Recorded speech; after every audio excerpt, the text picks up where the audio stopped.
Bonjour et bienvenue à tous sur cette nouvelle série concernant l'utilisation de Minitab.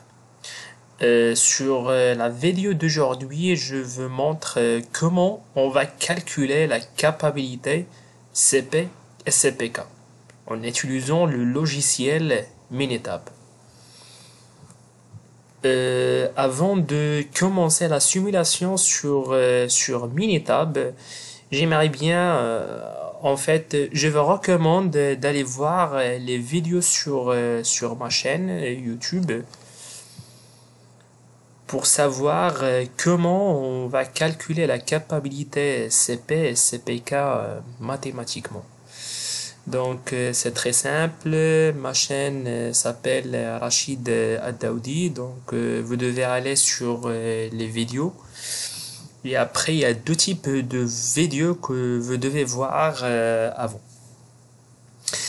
Donc, il y a la première vidéo sur les SPC, sur le Statistical Process Control, pour savoir les différents types de cartes de contrôle.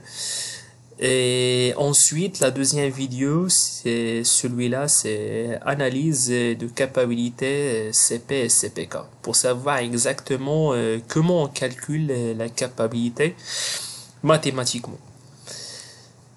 Voilà. Et maintenant, on va commencer le calcul de capacité sur Minitab. Ah, je vais fermer ça. Donc,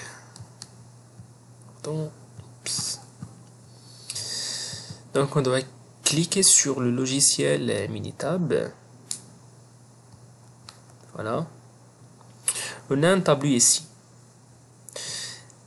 Sur cette colonne, on doit mettre les résultats. Par exemple, si on prend un cylindre, par exemple, et on voulait par exemple calculer la capacité d'un diamètre d'un cylindre.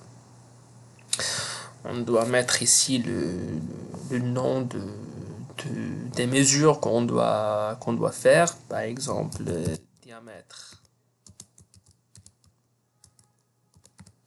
cylindre. Et ensuite, ici on doit mettre les résultats. Par exemple, la première pièce c'est 4,5, la deuxième pièce c'est 4,3, la troisième c'est 4,4 et ainsi de suite jusqu'à qu'on mette toutes les mesures qu'on a réalisées. Sinon, j'ai déjà préparé 30 mesures qu'on doit mettre. Par exemple, si vous avez fait une extraction sur la machine, sur votre machine ou bien sur un logiciel, machin, donc vous devez juste copier les mesures sur le fichier Excel. Comme suit, CTRL C. Et après, vous devez faire CTRL V. Voilà. Par la suite, ici sur le menu, on doit choisir State, après Quality Tools, ensuite Capability Analysis, et ensuite on doit cliquer sur Normal. Sur cette case Single Column, on doit double-cliquer sur C1 parce que on a ici C1 diamètre cylindre. C'est les mesures qu'on doit calculer. Parfois, on aura plusieurs mesures, par exemple le diamètre, la longueur, la largeur, etc. Donc, si on doit double-cliquer ici, sur Subgroup Size, on a uniquement un seul subgroup, donc je vais mettre 1. Sur le Lower Spec, ou bien la tolérance min, je vais mettre par exemple 4. Et sur le Upper Spec, ou bien la tolérance max, je vais mettre 5. Par exemple, si on a la tolérance de notre diamètre, c'est entre 4 et 5. Et ensuite, je vais cliquer sur OK.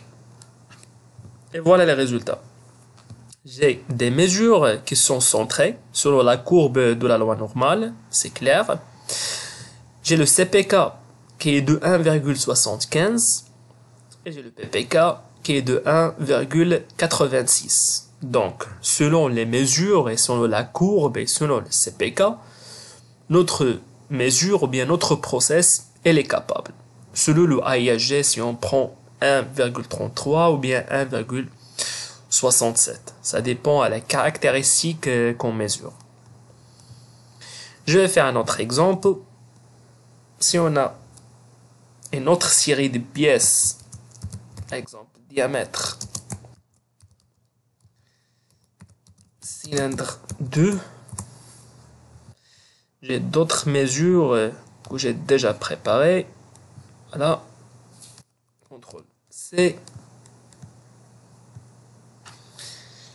et CTRL V, et je vais mettre la même chose. States, Quality Tools, Capability Analysis, normal. Ici, vous voyez, j'ai deux types, j'ai C1 et C2, mais je voudrais calculer les capacités pour les mesures que j'ai mises dans la colonne C2. Donc, je vais faire double-clic ici. J'ai les mêmes tolérances, par exemple, entre 4 et 5. Et après, je vais mettre OK. Vous voyez les résultats que j'ai eus. J'ai des résultats qui sont décentrés, sont envers la limite max. Donc, automatiquement, j'ai un CPK qui est égal à 0,75 et j'ai un PPK qui est égal à 0,66. Donc notre process ici, dans ce cas, n'est pas centré et n'est pas capable. Et voilà. La prochaine vidéo, je vais faire une autre vidéo sur Minitab, comment on va calculer le R&R, notre répétabilité et reproductibilité dans notre moyen ou bien de notre système de mesure.